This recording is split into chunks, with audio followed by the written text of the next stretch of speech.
America F-16 तैयारों सरा भारतीय एतराज़ात रद्द कयसि चङा। अमेरिकी वज़ीर ख़ारजा एंटोनी ब्लिंकन सिधो लफ़्ज़ाम गुश्त के पाकिस्तान F-16 प्रोग्राम दहशतगर्दी आग देम देवलाया। तफ़सीलात मुताबिक वज़ीर ख़ारजा बिलावल भुट्टोए सिफारतकारी रंग लाइ अमेरिका F-16 तैयारों सरा भारतीय एतराज़ात यकदम रद्द कयसि चङा।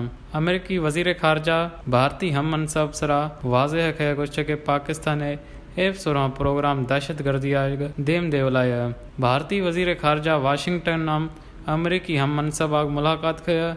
हमें मकोसरा अमेरिकी वज़ीर ख़ारजा एंटोनी ब्लिंकन सिधो लफ़्ज़ाम गुश्त दहशतगर्दी वाज़ेह ख़तरो पाकिस्तान पाड़ोआ शो थी बीमा। TTP दाइश और दुमी तंज़ीमार कुल्लई लाइ ख़तरो इनाम दहशतगर्दी ख़तरो कसें भी मुफादाम नया मार मिल जी दहशतगर्दी आग देम देव लाइ कोशिश कनई कवा।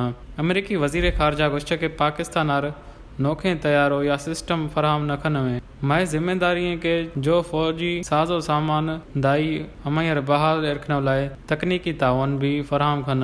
वज़ीर ख़ारजा एंटोनी ब्लिंकन पाकिस्तान और भारत इख्तलाफात सरा गुश्त के अमेरिका चाहेंगे के दोए मुल्कई तमाम मसलो सफारतकारी अग हल भी हैं।